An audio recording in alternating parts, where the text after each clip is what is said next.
Now, here's your hosts, the League Dad, Kevin, Mitchell, and Alistair. Hello and welcome to the All In Podcast. We are joined today by Kevin, as usual, but a returning guest, Alistair.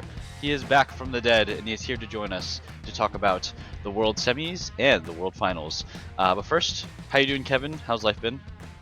Life has been good. We just had our Halloween happy hour and stuff like that with my team. I went to see a movie with some friends last weekend, and then the weekend was good too. We went, we made hot pot, and we had drinks together and stuff. So I had a good time.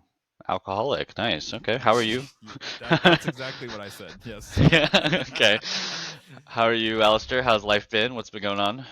Pretty good. Still enjoying the new school a lot. Very tired That's right. because of this bundle of chaos. Oh, adorable. Right Little there. doggy. Yeah. Yeah, my roommate found him on a highway. Oh. So, Okay. there's a puppy in the apartment now. His name's Winston. Check for diseases, rabies. I don't know what people do. Yeah, he was taken to the vet and everything.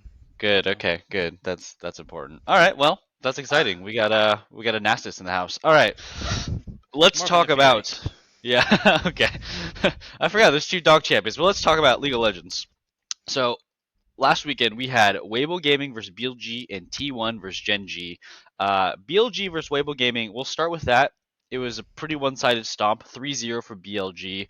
I think this one felt very different from last year because if you guys remember last year, they also met in the semifinals, but this time Weibo Gaming beat BLG 3-2. Big differences, of course.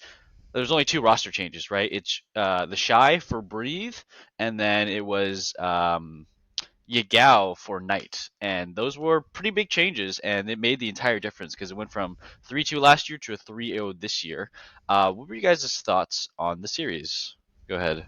So my thoughts on the series were that yes, the scoreboard looks like a 3-0, and yes, the games actually ended pretty quickly as well. So even if you check that, but actually if you watch the games, the number of fights and the back and forth up to a point was like fairly competitive. There's some of the biggest gaps I've ever, not ever, but I've seen in a while from a good player in Xiaohu.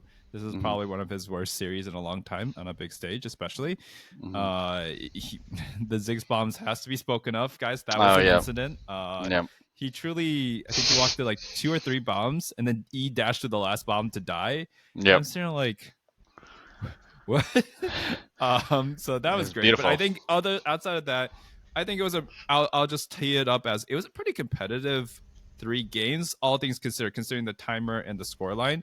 And then I think BLG, my summary though, is that BLG is just better as a team overall. And there was just no amount of trickery or like if they tried to play fundamentals or anything, it just was not close. Same. Okay. Thoughts, Alistair? I definitely agree. I mean, I've had BLG winning worlds the whole time. Right. So I expected them to beat Weibo. Yeah, I wouldn't be surprised. Yeah. I definitely expected them to beat Weibo, and I'm kind of surprised how close the first 2 games were. Game 3 was pretty one-sided, but game 1 especially. But I think it's pretty common for BLG. They kind of scale throughout a series. I feel like they just get better and better throughout a best of 5. So I feel like if you drop game 1 to BLG, your chances are pretty slim because they just get better and better throughout it. It's a good show overall. I mean, similar thing happened to Hanwha Life, right? I think they dropped game 1 to Hanwha Life as well, and then after that, it was just clean house for BLG. And we'll see if they can replicate it. I do want to shout out. I do think one of the big issues for Weibo Gaming if we compare them last year to this year, is Breathe versus the Shy. The Shy is willing to like win lane, play aggressive lanes, but we saw 2 out of 3 of the games Breathe play like neutralizing picks into the Jax. So we played the Poppy to counter the Jax and the Maokai to counter the Jax. Those are champions that like can have pressure in lane, can kind of like neutralize the Jax and not die to him, but eventually the Jax is always going to outscale them, right? And then you're playing a tank champion and not a damage champion. And I do think that like, you know, unless your team is significantly better, Bin is going to really enjoy just having a neutralizing matchup instead of something that can contest him, right? So I do think that was a big difference where it felt like Bin was like playing River Jacks, you know? He just ganked mid on repeat over and over again.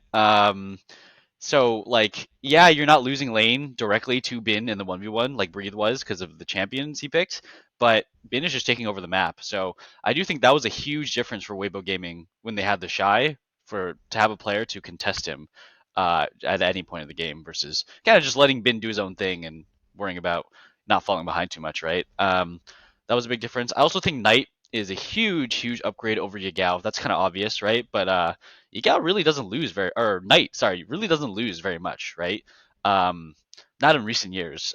He's only lost like a few handful of times this year in general. So Knight is absolutely correct. And when you think about last year, he only lost to the world champions as well, right? Tends to happen for Knight. So yeah, not much else to say about the series. Let's talk a little bit about draft. We did because when we talk about draft with this series, we're going to be also talking about the draft in the finals. So, what are some interesting picks, notable picks that you think will show up or will be prioed eventually, or things that are notable for BLG?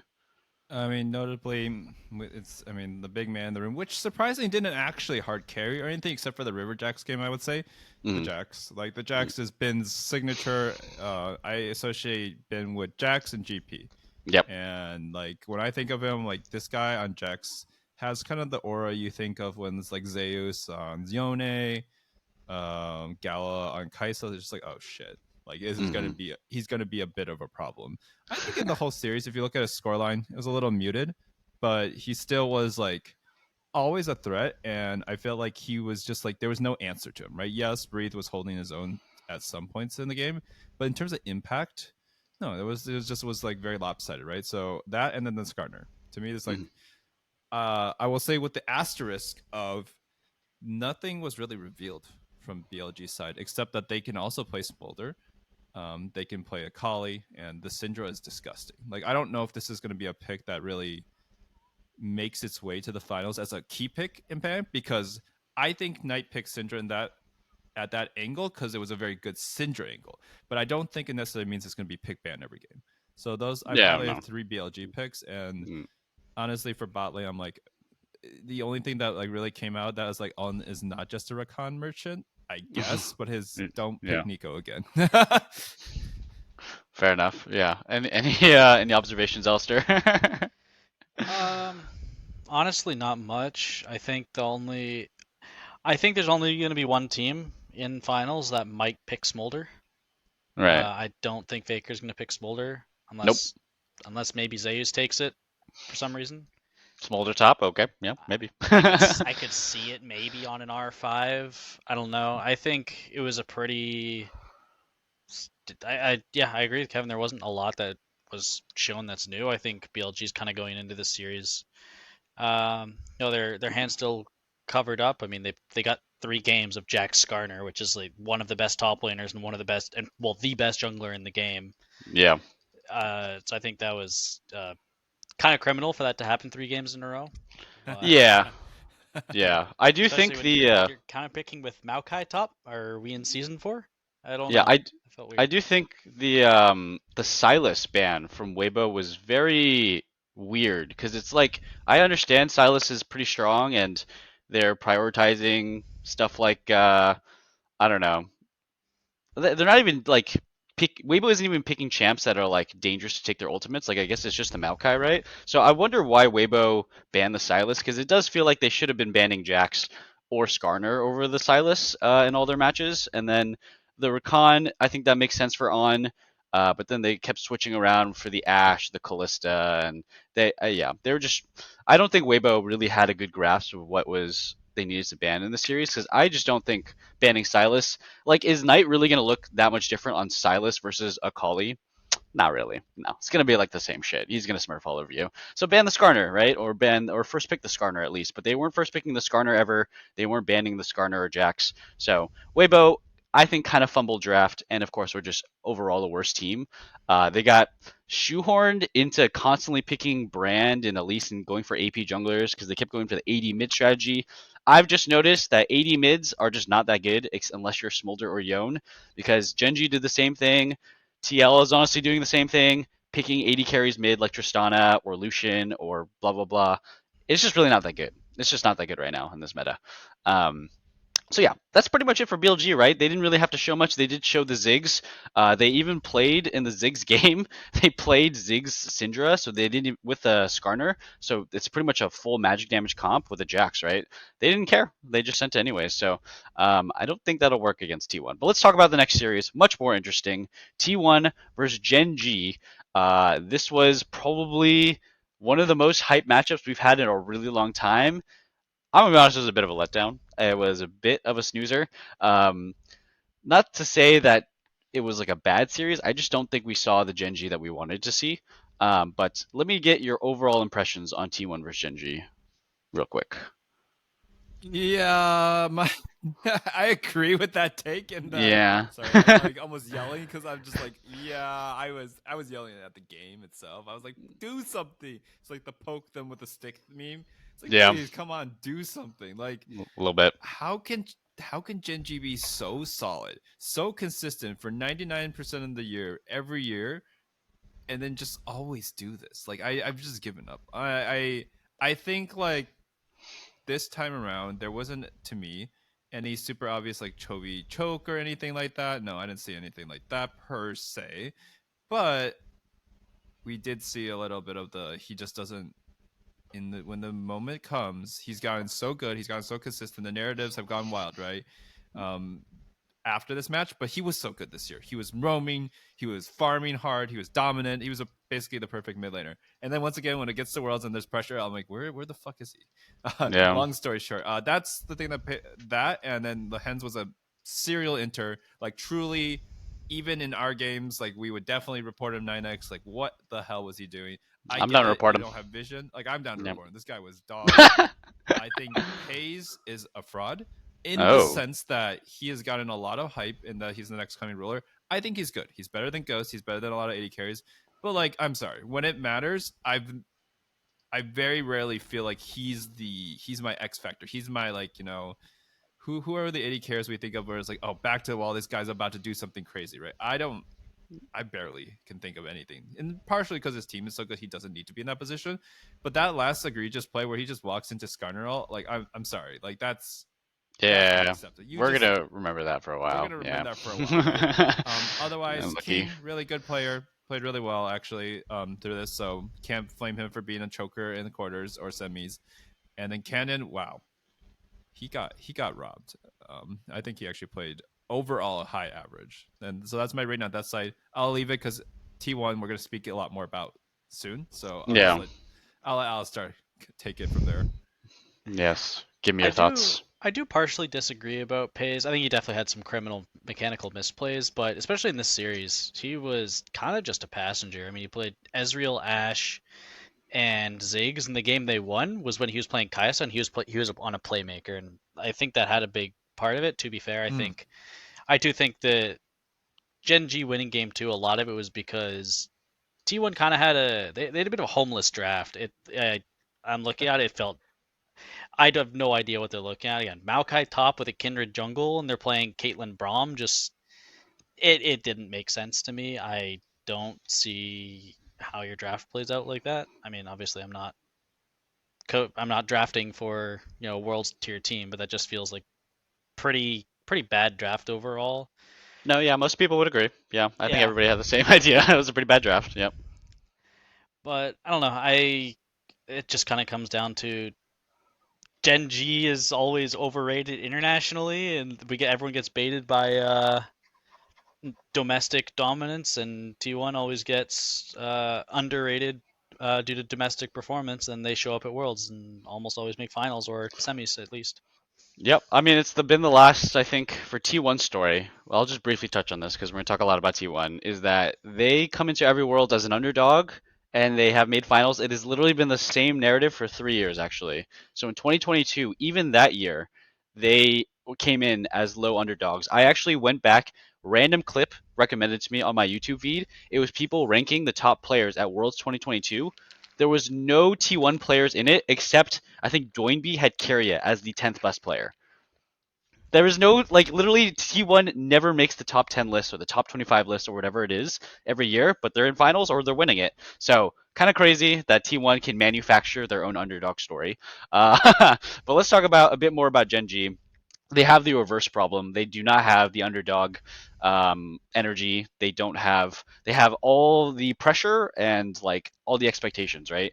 Um, I think a lot of people are saying that like this is the sentiment I've seen, and it's the same one that you shared, Kevin, where Chovy is like he's not like choking.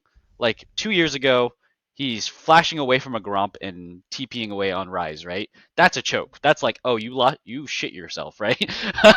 But like he didn't do anything like that. He didn't do anything bad at all, really. Like, and I think that that's almost plays against Chovy, right? Like clearly Genji is losing this series, right? Game two was a big win, but game one, um, it was a close series. It was a close game one, but then T1 snuck the Baron away, and it felt like Gen G as a whole, just like their mentality collapsed after that Baron got snuck away, right? Um, and I think that Chovy is like this player who, when things maybe start to go bad, or his mentality is I don't know. It's not like he was unconfident, but there's just that lack of over domineering confidence that you sometimes see where he's just gonna shit on you, right? He's not doing that. Like you almost want to see Chovy int. I almost wanted him to see him int because at least he's trying something, and it's like, yeah, your team's losing, dude. You're about to get eliminated in the World Semis. This is your chance to make it to the finals. Time to make some in plays. You're playing Silas. So you're playing Ari. Time to get your ass in there. It's okay if you mess up. You'll get flamed, but like it's almost like he's watching his ship burn around him, and he's playing his solid game. He's showing up when he needs to be. But like Faker is doing lots of things where he's doing things he's not supposed to be doing to make something happen that's not supposed to happen. The amount of times that I see Faker give up a wave just to get vision, or give up a couple CS, or just stand in fog to not care about waves, right? Because when you really think about it, teams at the super highest level, like giving up a wave or two here and there is not going to make a difference when you give yourself the chance to like burn a flash or chunk somebody really hard before an objective or even get a kill, right? And I think Faker is always looking for these angles, and Chovy is just not. And there wasn't, maybe he doesn't need to be, but there wasn't that player on Gen G period that is looking to make that extra risky play. Like they're so, man, when I watched them give that Baron in game one, it felt like it was the epitome of what Gen G was. They did everything correctly. They have all their lanes pushed. They have all the vision. They're taking third dragon on spawn, right? They have all their lanes covered because Skarner is just doing it by himself, right? Kenny's just doing it by itself so everybody can cover the lanes. And T1 says, fuck the waves, we're just going to sneak Baron. And they get vision on Baron, and Kenya doesn't even move. He just stays on the dragon. He could have left that dragon and actually contested it, but he decides to finish the dragon, takes him another 5-10 seconds, and then the Baron's just gone. And the game was gone, and it felt like the series was gone, honestly. Like the decision to just not get off the drag immediately and run to Baron, I don't know. I feel like in game one, it just toasted the series for Genji. Like it was just cooked. And then game two happened, and Genji did win, but like you said, Alistair, that draft was terrible. I do think T1 was just experimenting, trying things. If T1 played stuff that they knew was a 100% win rate, as in not Kindred, Maokai top, it's a 3-0. I do think it's a 3-0 because T1 was able to win on red side too, right? So, um, in my mind, this was basically a T1 3-0, and it was brutal. All right, give me some further analysis. What else do you guys want to talk about in the series? I would say for further analysis, I have from my end, I actually felt, this is my crack theory, I felt that the game two was T1 thinking we're gonna destroy these guys. Let's show that we can play Kindred. Mm. Because it was such an important Shun pick that if you have in your head, like this might be overthinking because it's only game two, right? It's not game three that they're up 2-0, right? But I really thought they were disrespecting. I think they did a cook draft because they're like, dude, look at us. We can flex Silas and Kindred. These are very important picks to your team. And yeah, we're just looking to the next year. Like these guys are fucking chumps, even though they lost to them 10 times in a row. Like honestly, if you have that kind of like, because it really, even though this series was closer scoreline wise, 3-1 than the BLG series, I felt like there was like less spirit in Gen G than there was here. I will say we do need to talk about game 4 and that historic. They were losing. They got a great comeback, and then they still somehow managed to throw it. Yeah. That will. It's okay. They killed Faker. Yeah, they got Faker in the moment. The worst part is like usually okay. So for anyone who doesn't know somehow by now, the kill faker meme is like hilarious because it's like they usually commit a lot of resources, and then they kill faker, but then they automatically get killed. In this case, the kill faker is like they kill faker for basically free. Faker made a misplay, like objectively, and they were all like set up to just have a good fight, and then they got absolutely blasted. So They got many womboed. minor misplays from this side, and also amazing plays from T1. But like that should not have been so one-sided. It should not have been a 4-0 into a lost Nexus. In that position, it was criminal. So honestly, Gen G, they showed their class when they were coming back. I was like, wow, that was actually kind of impressive how they teamed up, right? They kind of woke up in game 4 a little bit, right? Yeah. You could see it because I thought they were just bleeding out slowly, and I was like, but then they had bled out to a 4K 4.5K. I'm looking at it, a 4.5K deficit at 15 minutes, and then for the next 12 minutes they kept it that at 4.5 to 5K, not seeding anything more than that, and not even seeding that many objectives relatively. They gave up the dragons, sure, but like they didn't give up soul. So I was like really impressed. I was like, oh shit, this is gonna be such a sick game 5 is what I was thinking when they came back after that fight. And then just like a little bit of a wet fart. The game just ended. I think that's what's gonna hunt Chovy. It's gonna hunt Lehens especially. Pays. Yep. Pays pal. Pays as well, yeah. Like Pays has had less flashy, except for this one, like giant fails at Worlds, but he just doesn't. Again, he's a passenger a lot of the time. So yeah, to me that's a fraud, right? If you're compared to you are taking the seat of ruler, and you okay, your rookie year, yeah, let's not compare that. But after all these tournaments you've won, you're being lauded as the all pro and all this stuff, like a top 80 carry. But I'm like, my eye test is just very rarely seeing him as anything more than like the Reckless of this region. But I think even Reckless can hyper carry sometimes. So it's like, yeah. I mean, again, his Kaisa game was worth talking about. That's it. That's all I gotta say. I think that a direct comparison you can make is Gumayushi, where Gumayushi is the guy who his team will int and run it down around him, and he actually makes the crazy clutch plays. He's done it year after year, where he can keep his team in the game, just doing something ridiculous and unexpected. That doesn't really feel like that's any player on Gen G that much, right? But yeah, go ahead, Alistair. Give me some further analysis. Not sure what else to say, to be honest. I mean, I will continue your point. Obviously I'm biased as an AD carry player, but I think Gumayusi is probably the best player in the world right now. Probably last year as well. Close right to now. it. It's close, at least close, yes. But he's definitely up there. I mean, it was like 19 KDA in World Semifinals or something like that. Is 0 deaths for a long time. Yep. That's insane. But I don't know. It feels like maybe Gen G just loses internationally just because it almost feels like they kind of just go into every game almost with the same game plan, and they're super predictable, especially Chovy, where it's like everyone knows Chovy is just going to go 15 CS a minute and they're just going to farm. He's just going to farm, and people are going to find his team. Because like he's farming bot wave. There's one game he's farming a wave or he's farming a camp. I think it was game 4 while they looked for that mid play on Faker. They get the kill, but like their battle lines are just, they don't exist. Like, yeah, okay, we kill Faker and then we continue to fight, but now we just get wombo comboed because we have no front line in front of our carries. It feels weird, and again, like I agree, Pays had a bad game, but it's so hard to, like, he's so far from main character. They have Canyon on Nidalee and Chovy on Tristana, and he's just playing Halo Blades Ashe. Like he's playing true. he's playing support for his team. Like he is really the engage for the most part. And I feel like there was, especially after game 2, I feel like they get smacked in game 1 with Pays on Ziggs. Not a playmaking champ.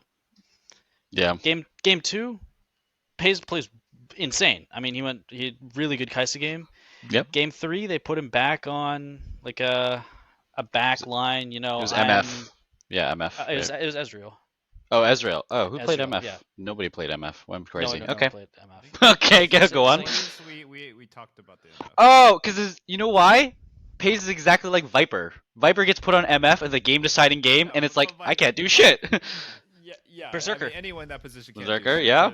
Viper on MF was actually egregious how bad it was for him to play. Like, that's unplayable. No human can play that position against that comp in that role, no matter how good your hands are. There's no tool in MS kit that gets you through that. Yeah.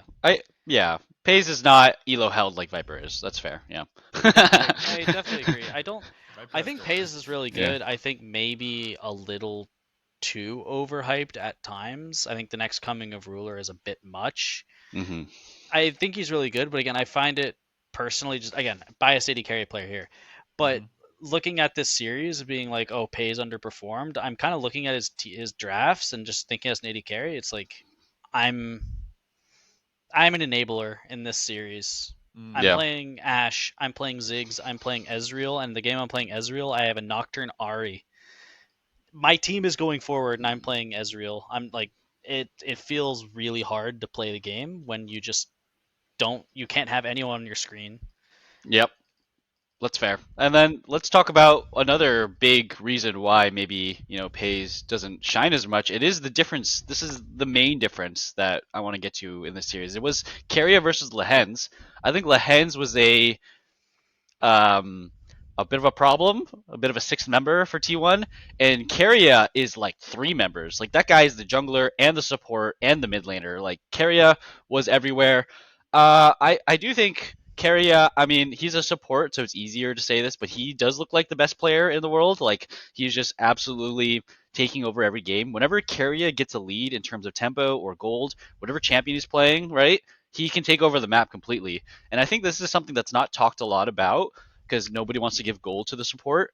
But like when Keria plays champs like Pike and Bard and things that can like move around the map and kind of shake his ass at people, like even Renato, who's like doesn't really scale with gold, but if you can get ahead of the curve in XP or gold and you can throw your body around, he makes the most out of it and he just takes over the entire map.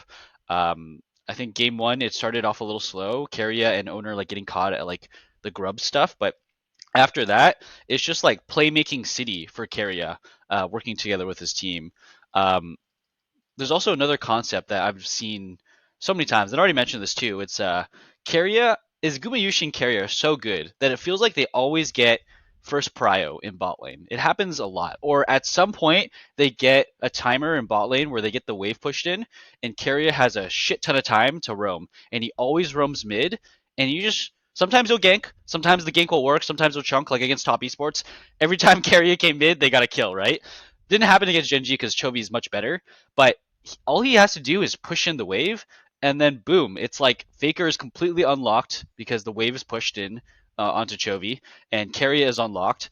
And Gumayushi is the best 1v2er in the entire world. He never dies by himself. He never gets caught, and his CS always stays the same.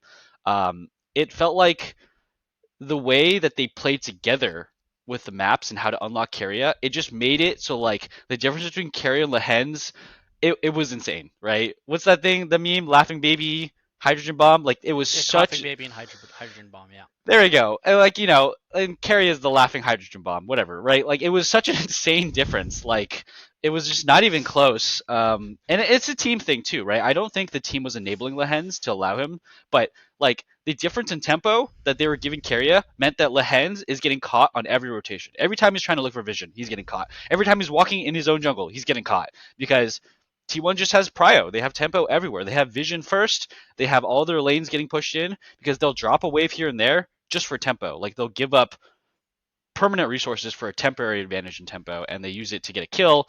And now they've just their investment paid off, right? It's better than the wave to get a kill. So pretty insane stuff from T1. Um, yeah. I Any more? think, Go ahead. yeah, Yeah. actually, I think the part of the reason why T1 always has that bot push to allow the carry roams is just look at the champions that Gumayusi Mm, prioritizes.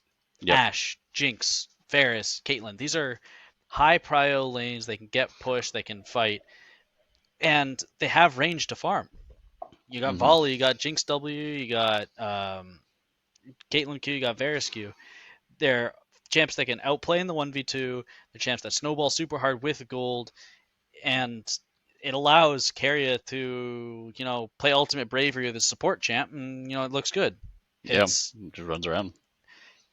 Gumius is just so good at those kind of champions, and it makes the game so much easier because it just allows Keria to do whatever the hell he wants on the map.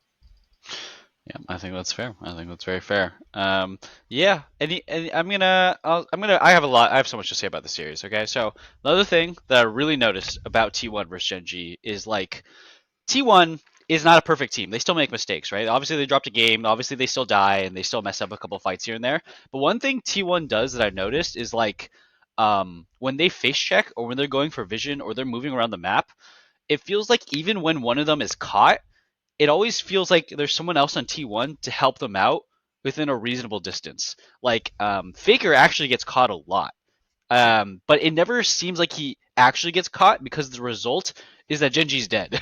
So like Faker will kind of like get caught, right? But then actually it's like a semi bait because enough of T1 is behind him and they play it mechanically super super well.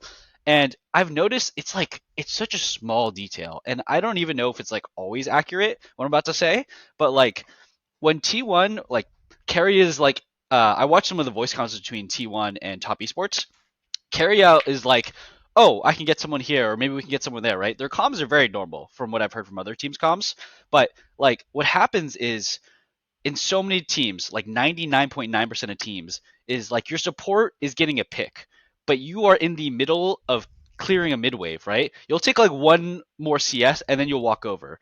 I swear, like the little difference between Faker or Owner just not taking that one extra CS and just walking immediately to the engage with Keria, it makes actually the big difference. It feels like they have like a hive mind, you know? T1 has a hive mind where like they can read each other's minds and map movements and just be there at the right time just a tiny bit before. Because I feel like there's so many times when Lehens gets caught, it's like his team is right there.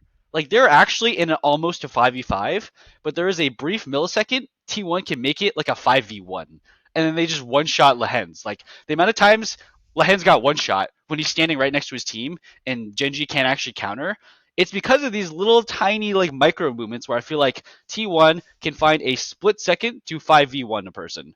And it's insane. I think the coordination is truly insane because T1 is not the best at every aspect of League of Legends, right? They do not all have, I would say, like their top laner and the ADC are like the best laners, but like mid lane, is different.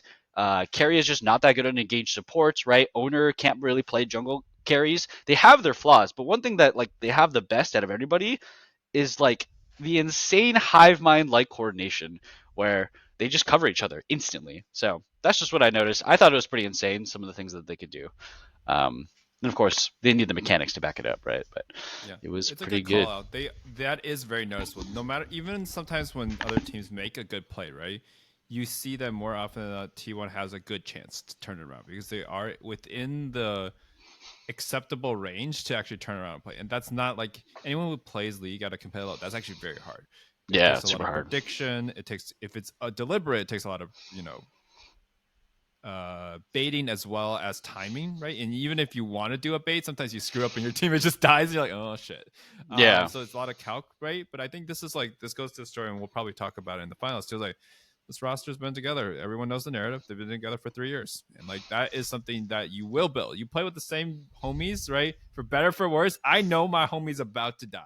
Yeah. Faker is running it down. I used to joke with my friends. I was like, all right, this is my clear. I'm going to clear 4 of them. Top laner dies. Okay, clear the next 2. Got to gank bot, or else they'll die too. And you Yeah. just kind of start to know once you play. It doesn't matter how good they are. This is something that you can't learn unless you either, one, inherently have amazing synergy just by nature of your playstyle, or 2, you play together so damn long, it's just second nature to you, right? Like, Yeah. these players are amazing together.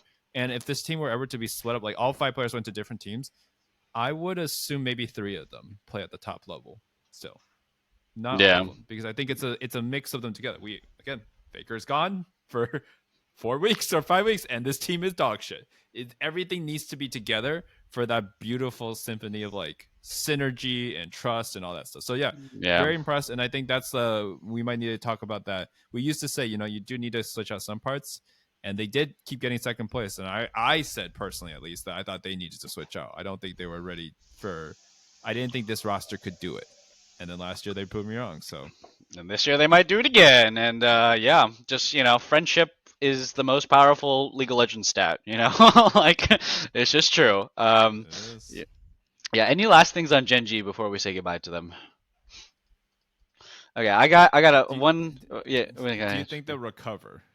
Do you think they'll recover? I do think this roster should stay together because actually this roster is still very new, right? So Lehens has been on Gen G before, but not since Ruler, right? It was always what Pays and Delight, I think. So 3 out of the 5 members of this roster just came together this year. So when we talk about the synergy things that we're talking about, it's just not realistic to assume this Gen G is going to have the same level of synergy that T1 does. The way Gen G was always going to beat T1 is the other stuff, right? The fact that Canyon is a more diverse jungler than Owner. The fact that Faker is a worse laner than Chovy, and the fact that Lehens actually plays engaged champions, which are the most priored champions in the bot lane, and T1 has their draft problems, right? They can't play Aurora. Their Yone is pretty mid, and they can't play engaged tanks in the bot lane. So, but Genji wasn't able to utilize that, and I also do think like the Chovy choking thing. It's not like he's choking, but it's like he's not giga chatting, right? Chovy can giga chat, we know it. I think also like people who want to defend Chovy, go right ahead. I'm not going to insult this man's character or person. I am going to say if he wants to be called the best player of today, which, if you're going to perform like you do for 99% of the year, people are going to call you the best. But if you don't win at the end, people are allowed to be disappointed in that because they're fans, right? They give you all the praise all year long, and if you don't deliver at the end, that's the brutal nature of sports. You will get flamed. So Chovy is very blessed, right? He's very, very good at the game. It's first world problems for him to not be able to win worlds. Like, let's be real. So it's hard. It's tough to win worlds, and it's also tough to do it against T1. The record being it's funny. Everybody knows that the record for Gen G was insanely in favor of Gen G over T1 for the last few years, right? Felt like nobody cared. Literally nobody cared. It's Worlds. I think everybody knew deep down that T1 was going to win, and they did, and it wasn't even really that close. Last things I'll say is I think Canyon was a bit muted this series, or this Worlds actually. I think Canyon's only good games were on Nidalee, and I think he had a few good games on Nocturne. Every other game was pretty mid from Canyon. I'm not gonna lie. I think on Nidalee we get to see some of OG Canyon where he's like really dominant. I mean, getting first blooded in that game 4 but not flashing, that was pretty troll from Canyon. He got first blooded on the Ahri, but besides that, like his Nidalee is very good. Is very cracked. He actually lands spears naked, which is insane on pro players. But besides that, like it's just OG Canyon. It was filled with pocket picks, was filled with clever engages, was filled with clever pathing, and he just got sucked into the Genji formula. When he was playing on Skarner, sometimes Nocturne, maybe the occasional Sejuani, I think he was just he got ingrained into the Genji formula, and I think like they needed something to break them out. Something to like shake them loose. And I think that in game 4, that's kind of what happened, where Keen is playing Poppy. He actually didn't have a great series, but his game 4 was insane on Poppy. And it's finally they started playmaking. They started doing some clutch things. They started like kind of surprising T1, but it was just too late. It just wasn't enough, right? Keen and Canyon finally woke up in game 4, but the rest of the team was not there. Yeah, that's all I really have to say. I do think this team should stick around. I think they're very good. I just think T1 is way better. Yeah. All right, we're saying goodbye to Gen G. Bye bye, Gen G. Last chance to say anything or forever hold your peace. Okay, we're going. All right, let's talk about this finals. This is probably the most hype finals since, well, I guess just 2 years ago, DRX versus T1, right? But that's underdog versus big dog. This is two big dogs. This is the finals that people have been wanting to see for a long time. I think this is the finals that was supposed to happen last year, if it weren't a bit of a choking from your goat. But we have it finally, BLG versus T1. I do not think that this is going to be a stomp. I think there's no way that it's going to be a stomp. The series score might be like 3-1 or something, but Genji versus T1 was a 3-1, and it felt very T1 favored. I think this is, I don't know. Anything could happen. I really don't know. All right, so go ahead. BLG versus T1. Give me some analysis. What do you think? Yeah, so analysis-wise, both teams came in from is very interesting. This a tale of two powerful teams, right? Big legacy. BLG is, well, Knight is specifically on BLG. Some of the highest win rates of any team player in the last 2 years. He only didn't win last year at semis, right? Won everything else up to then. And even this year, LPL twice, second place, right? And it was the EWC or MSI, one of the two. MSI, yeah, second place MSI. Right? And then, yeah, so I mean, like, so far, he's basically not lost that much when it matters, right? But on the other end, there's the world champions. They've done all that, so I think that's interesting. They came in. One was first seed, one was fourth seed, so complete opposites on that end. But T1, yes, they lost one game, but then they looked pretty good after, right? Relatively. BLG looked dog in group stage. They came in with a different jungler. Like that's Yeah, almost it's unheard true. of. Actually, I think it is unheard of to sub something as important as playmaking as jungle and get to world finals. I actually don't think that's ever happened. No, I don't think we've had many mid-world substitutions in It general. was Yeah. 2 games too into the into the tournament, right? Yeah, So yeah. so I think that's what's misleading though. Everyone has a strong impression that this team was bad when they came into this world, but ever since Shun has come in and yes, they had a little ramp up, they've been disgustingly good. Actually, I think that them being HLE into Weibo not as much, but HLE and the gauntlet they ran to get here Hmm. is really, really concerning, actually. I think that on paper, T1 is objectively the better team right now in terms of performances so far. If you just look at the dominance that they've exerted, but dominance can be very misleading, right? Because Hmm. Genji is a tough opponent that T1's never beat, but was that really Genji? Yeah. Meanwhile, BLG has fought tooth and nail and been their back to the wall many times. They had to fight real HLE. Maybe it wasn't 100%, but it was truly HLE, right? Just in a bad meta for them, perhaps. And they had to fight Weibo, who was like their finals opponent, too. Like they have been tested. Whereas I don't know if T1 is just this good. They might be, or they haven't been tested. So that's what I'm teeing up for this finals from the narratives. It's really cool that they both got here and one was fourth, one was first seed, but the way they played is it felt like it was opposite. It's like the first seed was T1, maybe one stumble, but like very dominant. The fourth seed is just fighting, fighting, fighting to get here, but like in reality, like Yeah. the DRX BLG. in this case is SKT, which is hilarious. The defending world champion with Yeah. just 3-0 Gen or 3-1 Gen G, like Hey, what's they going on? DRX 3-1 Genji in 2022 as well. So following the script, pretty Oh much. lord, Yeah. oh lord. Honestly, if T1 loses game 1 to BLG, we're following the script to the nail. I think we can call that a T1 win almost. But yeah, what are your thoughts on this series? Opening thoughts, Alistair. Honestly, I don't know. I mean, Yeah, I don't think anybody knows. I want BLG to win. Mm, kind of Mainly same. just again, I'm a simple man. I want BLG to win because I think the world skins would look cool. Oh, we're not the same then. Yeah. That's why I want BLG to win. It's The also light why I blue skin. wanted it's also why I want Hanwha Life to win. Mm, I think the skins would look cool. They have unique colors. Um, Mm. but I mean, as of course, it's the two best teams in the world, so obviously it's going to be two juggernauts fighting each other. yep. So and I mean, T1 looks the eye test says they're the better team and they should be the favorites going in, but like rough games matter, Mm, and that's still what makes me think BLG is gonna get this one tooth and nail. T1 has not had as many difficult games that BLG has. It almost feels like a comfort zone for BLG to me. And I mm. think that's kind of the X factor that they have coming into this. Yeah, the struggle, like Kevin was talking about as well. I kind of see that angle where they're born in the crucible in the fire, right? Where it felt like T1 they had their moment in the fire 2 years ago against DRX, and then now they are more comfortable. Like this is the most comfortable team you can be is T1 in World Finals, right? Because they've done it 3 times in a row now. Um, I think, yeah, if BLG doesn't face any nerves, I could definitely see this going BLG's way. I do think one of the big draft choices that's going to be deciding is what are they going to do about Jax? So, what's T1 going to do? I think they have blue side game 1. So, blue side game 1, I think you can ban Jax pretty comfortably for T1 if they want to do that.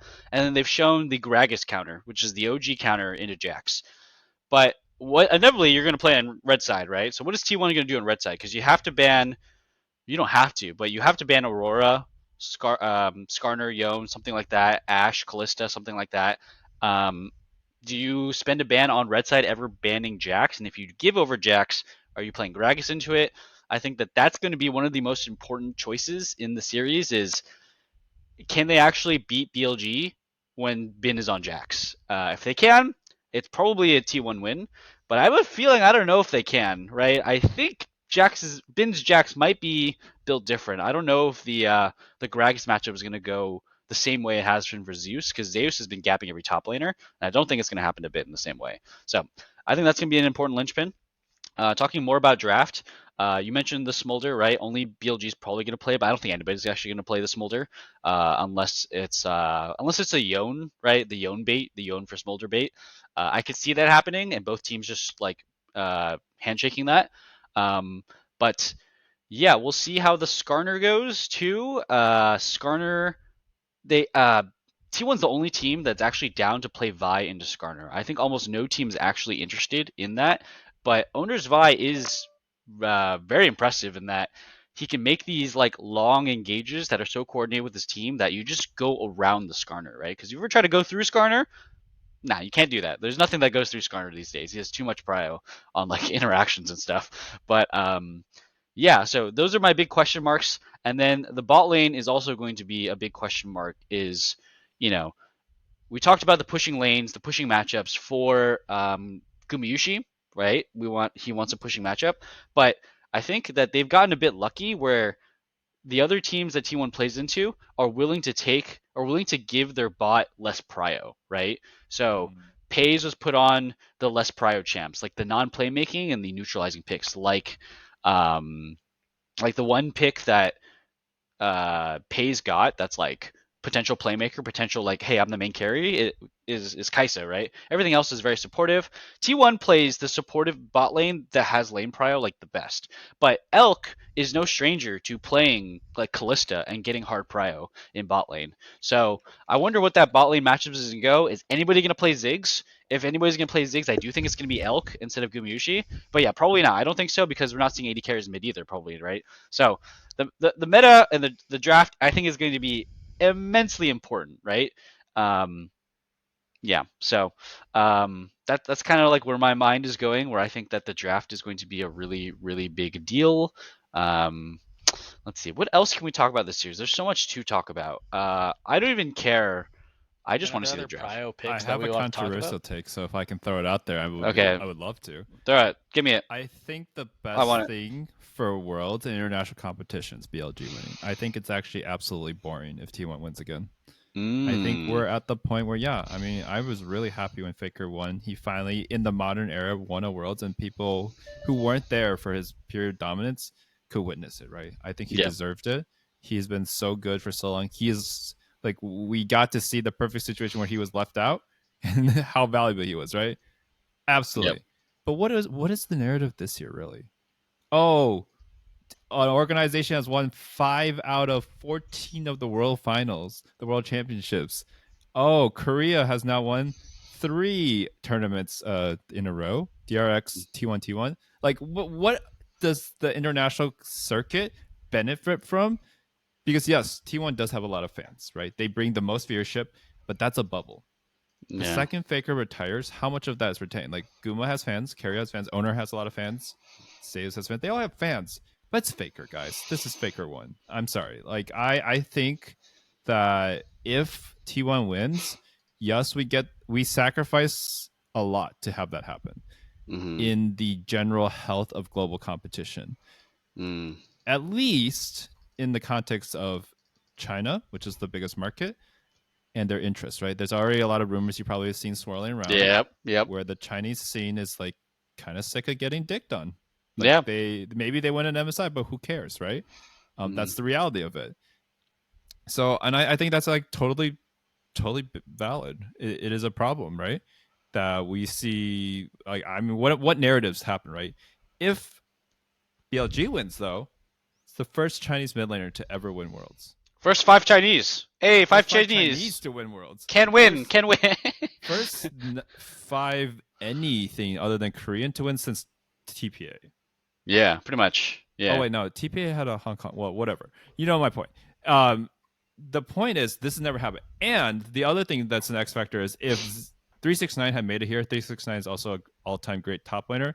He does not beat Zeus almost any time, except once, right? Yeah. At an MSI final. However, Bin is the opposite. Bin is him. Bin is actually potential. He's in the running up there with Viper, up there with Ruler, up there with maybe Guma. Like there are all these superstars that if Faker disappeared today, right? And he's like, my wrist literally exploded. I'm going to retire. There are only a few superstar players who really could even begin to start making like the next era, right? Of Did you see the jersey toss, dude? Bin's him. Bin's got dude, the aura. he's got the Fucking personality for it too. Like he yeah. really does. Like you don't need to know what he's saying to know like this guy is him. Dude, he's a wrestler, sick. man. He's got that WWE vibes. Yeah, he's talking shit and stuff. It was so like okay. Is it a little bit like weird if anyone else did it? Yeah, but like he can just make it work, and I think that we need players like that bring excitement and can back it up. Right? The Shy could have been that if the Shy was more consistent. Like the Shy is really likable. He's funny. He does really strange shit, but he wasn't consistent.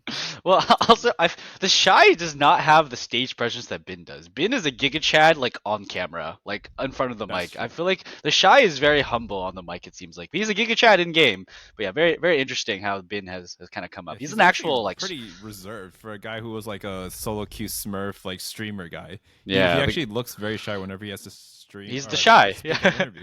Yeah, he's the Shy. True. Yeah. What else you got for? A lot of notice, but that's what I have to serve up for you guys. Fair enough. Yeah, I do think I also I think for the ecosystem of League of Legends in general, China winning would be good just for Chinese fans, so we get more more viewership in general. But that's neither here nor there. I want the blue and pink skins. You want the blue and pink spins? I want Bin to win. Yeah, we're not the same, but it's okay. Any other? We're not the same. Any other draft ideas or any other inputs you got, Alistair? You were about to talk. You about to say something. What do you got for me? Yeah, I think this is a very interesting bot lane matchup. Because I think it's very. I mean, Elk's huge Kai'Sa player. Watching his Kai'Sa was like earlier on, and I forget who he was playing. I think it was quarterfinals, maybe. Yep, he was playing against Viper. Yep. Yeah, his Kai'Sa was just insane, and I think Kai'Sa is the absolute best champion to slam a Gumiusi champ pool. Very good range, very good push. But if Kai'Sa gets onto them, Kai'Sa wins. Kai'Sa one-shots you and has so much more playmaking. Gumiusi is so good at keeping that space, maintaining his space. Yeah. Kai'Sa does not care. Kai'Sa hits you with a W, you get hit by a random stray CC, you die. Yeah, it's true. Maybe not die, but you're out of the fight. Whatever. I think that is going to be one of the biggest picks for this series. Because if it's not Kai'Sa, I think if they're matching... I think if Elk is trying to match Gumayusi's style, it's Gumayusi's style for a reason. You're playing someone else's style. Yeah. I imagine Elk could probably still play Caitlyn, Jinx, Ashe, Varus very well. Yeah. I'm not saying he can't. But there's a reason Varus is the Gumayusi champion, right? Yep. Guma Sussy.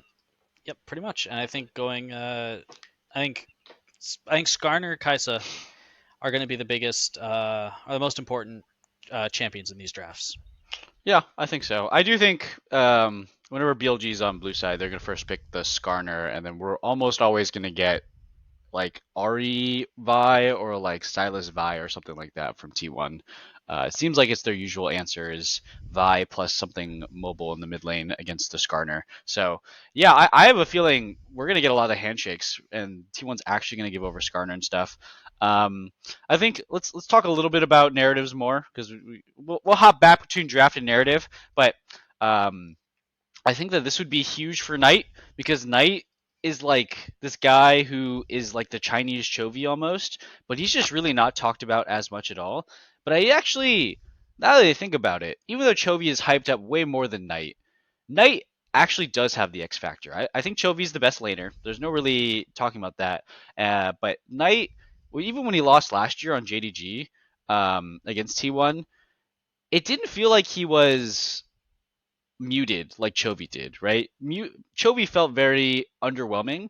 Knight felt like he just couldn't make enough plays. And I do feel like that favors Knight in this sort of matchup where he is more of like another Faker. Like in terms of play style, Knight is much more similar to Faker. So we're gonna see a lot of waves dropping. We're gonna see a lot of jumping in the jungle. We're gonna see a lot of playmaking champs like Sylas, like Ahri, like Akali, like some Galio Prio. I'm sure is gonna be there too. Especially get the Kindred from Zune.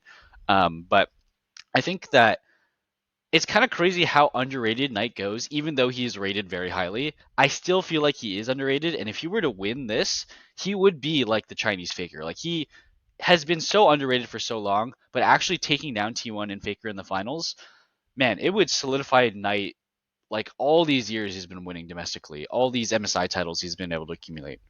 Actually, I think it's just one. But still, Knight is crazy. Knight is very, very good. Um, I think it would be dope to get a Syndra skin because I think that's his most iconic champion.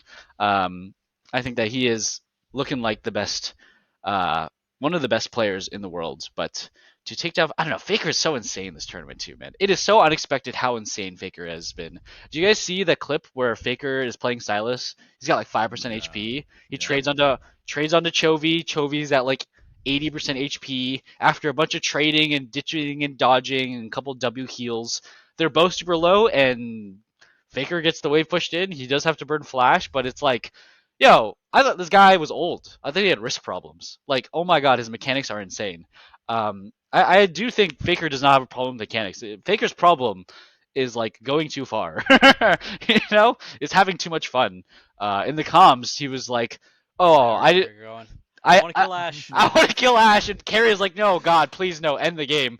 Faker is like a memer, right? Faker is not the disciplined masterclass that Chovy is, and I think that that's something that like Zeka was able to match against him, where Zeka 2 years ago was also just like he's just a reckless kind of wild child guy who's just down to fight, and I think Knight's in the same book. So man, I'm really excited for this BLG. I want them to win because I think it would be the most hyped storyline. Like taking down he wanted in an interview to take down T1, like the gods, the Titans. Like you don't deserve a title. He doesn't think he deserves a title unless he takes down the absolute best. And I just think that's so hype. So Bin and Knight, I'm super excited. Yeah, yeah. Oh my god, yeah. Everything came from KT, by the way. Everything comes back to KT. Yeah, what's up, Alistair? I was gonna say, I have one final hot take if no one else has anything else to say real quick. You go with your hot take. I have more to say, but I would love to hear what you have. Yeah. I was gonna say my hot take is red side is really good for BLG in this series. Oh, my hot take was T1 was gonna prio red side, so maybe everybody wants red side. T1 won the coin toss, and they selected blue side. Yep, I know, but I wouldn't be okay. So I was watching Casual break down the draft.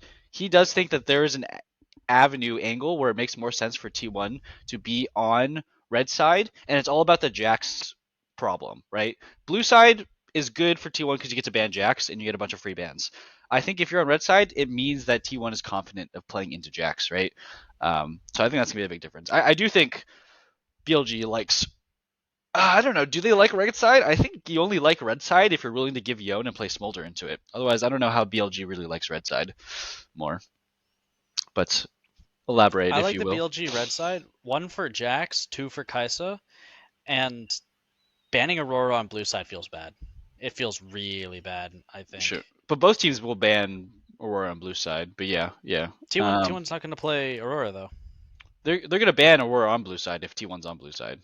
Well, oh no, would they? No, they wouldn't. I'm saying BLG doesn't need to ban Aurora because T1's not going to play it. T1's going to be banning Aurora every game. What if? Oh my god. Okay, Bin probably plays Aurora. I'd be surprised if he didn't. Well, now this is an interesting one. This is something Cable did not talk about. Is what if Aurora does get through? I feel like that changes everything. Because both teams have not played it actually. This tournament, I don't think. That's why I'm asking. I'm like, yeah, I'm sure he could play it. Does he play? I think Xiaohu was the best mid lane Aurora player left in the tournament, and everyone. I don't know if the other teams even play it. Yeah, it's just pretty much just Keen, Xiaohu, and Cream. Those are the only real Aurora players. Everybody else looked pretty mid on Aurora. Pretty mid, nothing to write home about. Yeah, I mean the champ's busted. Yeah, I don't know. This is interesting. The Aurora problem. Yeah, I don't know. I don't know how these drafts. It's gonna be insane. It's gonna be insane. So much to think about too. Because I think another thing to think about is um, like when I don't know. Because lane swaps too are such a complicated thing. They make everything so much harder, right? So yeah, you can pick um, Jax for Bin, and he seems to do fine in the lane swaps. But I don't know. Then Rumble comes in the picture, and you have all these champs like Rumble where they can really cheat the lane swaps, or Galio, and then Galio comes in. I don't know. There's so many things to think about. It's just such a long train of thought when you think about these teams. But regardless, is the point is that it's going to be exciting. It's going to be hopefully unexpected. Um, what other things you want to talk about, Kevin? I know you said you had a couple of stuff more. Yeah. So the other things I wanted to talk about was I think that one of the things we need to be really cognizant of in this finals is also that. Sorry, I was just adjusting. One of the things we have to be really cognizant about in this finals, like Guma Keria, you were absolutely right about the dominance they've had, the prio they've had, but the thing is they're playing against the bot lane that historically has beaten them the most in the last 2 years, last year and this year, right? Pays Lens and Pays Delay? Yeah, okay. What? What are you talking about? I'm talking Which about bot lane? Oh. Which bot lane are you talking about? Be specific. The BLG bot lane. Oh, okay, yeah. They're playing against who? Elkanon. Yeah, who are they playing against that is beating them all the time? I'm saying Guma and Keria have lost to this bot lane multiple times. Oh, okay. Yeah, okay, yeah. In lane. I'm not saying, they did lose last year. But BLG is the one that came onto the scene, just completely dominated all the other Korean teams, 3-0 to 3-1 them over and over at MSI, still showed up when it mattered. And I think that, this year, Guma's playing the best, right, of any AD carry as a consistent performance. But second place is clearly Elk so far. Not even just a who's left in tournament, he had some incredible X factor, right? So when you take that out of the equation of what have they been getting a lead with and making plays with, I really think that plus the mismatch of what both teams' champ pools are makes this first going to be insane in terms of it's so hard for either team to draft. We'll have a lot of times where we're oh dude, that was a draft win, but in reality it's there's so much different. There's such a huge difference in specialization here that is the Rakan prio as high for care? No, of course not. Stuff like that. Whereas what are they going to pile? Somebody's going to get their nuclear pick, and only one team can win, right? And I think that with their bot lane being either a wash, or I still favor Elk even though Guma Keria, I think their mechanics are good. I don't think their lane is necessarily better. That's my hot take, and why I want to bring it up. I feel like T1 cheats a lot of laning. They'll do a lane swap, or they'll do they have a champion that just automatically can get third or fourth wave crash, and then it's just GG. It's just it's not even laning at that point. It's just PvE simulator. I feel like that happens a lot with T1's bot lane. Especially when I think about what was it? It was game 4 or game no, it was game 3 T1 versus Top Esports. I feel like that almost happened exactly. They were playing Kate Pike, right? And all it was, I think it was just a fourth wave crash for bot lane, and then Pike literally never won bot lane again almost. It felt like so it's gonna be very matchup dependent. So that's why it's also worrisome to take Kai'Sa, because when you play Kai'Sa bot lane, unless you lane swap, you're almost always gonna get fourth wave crashed against an Ashe or against a Caitlyn, or if they want it, right? Or a third wave crash. I don't know which better in bot lane. I just know top lane's better. That's why I think red side for BLG is so good. If you can secure the support counter pick, you get your Kai'Sa, you get bad AD carry matchup. Who cares? You have winning support matchup. It solves the problem. If they want to go a hard aggressive bot lane, and then you can counter it with a Karma, for example, and then now you can not get 4-wave crashed on and dove. I think the support counter is huge. Yeah, the diving is also a big deal, right? Because you either threaten the dive or you just threaten the reset. But for the fourth wave crash. But yeah, I don't know. Is On does have a champion pool. Oh, I was thinking of missing. No, does On play that many ranged champions? I think you have to play a range champion into what Keria usually brings, but we'll see. We'll see. But that's assuming they lane, right? But we were just saying under that premise, they're not even laning against each other, so it doesn't matter anymore. Sometimes there's lane swaps. Yeah, lane swaps are weird. I hate lane swaps so much, bro. I hate lane swaps. Okay, I also hate. I despise lane swaps, but I do think that the level of trickery and the level of mind games that, like, even us just talking about the theoretical matchup, right? Like, On actually does have a lot of weaknesses on paper, but Yeah, he actually in this does. tournament, he's kind of been kind of a stud. No, there was like one or two off games, but I feel like it's because he is just the worst player on his team. Like, He had a bad Swiss stage. I would say On had a bad series against G2, and On, I mean, he was playing with Wei, so we'll give him a pass on that. But yeah, besides that, he played like what 3 games of Recon against Hanwha Life. It was insane. And then it looked unlosable. yeah, If he was against on Recon. that's very true. And then yeah, he had the Rel and the Alistair in the against Weibo. Yeah, we'll see. I have a feeling they might both handshake some like BS bot lanes. We're gonna see like Kate Pike versus like Kaiser Rakan, the most illegal bot lanes we'll ever see. We're gonna see some stupid shit. That's probably what's gonna happen. We're gonna see Lux at some point for Keria. Dude, Unless he just wants a Pike skin this year. Yeah, it's true. He wants to make generational wealth off this skin. Yeah, Lux skin would do it. I mean, yeah, Faker Yone. Yep, Faker Yone. He did play that one game. He played 2 games on Yone actually. That'd probably be Zeus or Zeus on Yone, I guess. To be fair. Yeah, we'll see. We'll see. Let's predict the skins for BLG. BLG, it's got to be Jax, right? For Bin, there's no way it's not Jax, right? It's gotta be Jax. Jax, right? Is it gonna be? Is it gonna be Kindred for June, even though he's only been playing Skarner? I think it is. I don't think he wants a Skarner skin. Oh, you're saying what he'll get versus what he wants? Are you just asking what they want, right? I mean, what are they gonna get? They're Yeah, just what skin predicting they have? what skins they choose. Right, Yeah. I feel like Skarner, he's played so much. Well, I guess But that doesn't matter though, right? Like players rarely pick the skin that they played the most on, right? They just pick what they like. But yeah. Were any of the junglers he played this tournament like ones that would actually do well? Like, I guess Kindred was the iconic game. He played really well on Kindred. Yeah. But we already have a Kindred World skin, literally 2 years ago. 2 years ago. It's true. So Riot might block him and might be like, "No, you're playing fucking getting a Skarner skin that no one's gonna buy." Skin or some shit. Like, oh god, yeah. Skarner That's why he's. Look cool. That's why he's gonna bust out something weird, right? He's gonna bust out like the Rengar jungle or something. Game 5, he pulls out Rengar. He's like, pulls out a Rek'Sai. Yeah, Rek'Sai. Hey, Rek'Sai is not bad though. Honestly, people should play more Rek'Sai. It actually I it's hate not that bad. champ. I can't stand Rek'Sai champion. She's pretty OP for little late carries. Yeah, All right, it's true. So Knight. What do we go with Knight? I want Syndra. I feel like he's gonna do Ahri. I think it's Silas. You think it's? Oh, that's fair. Silas. Yeah. Oh.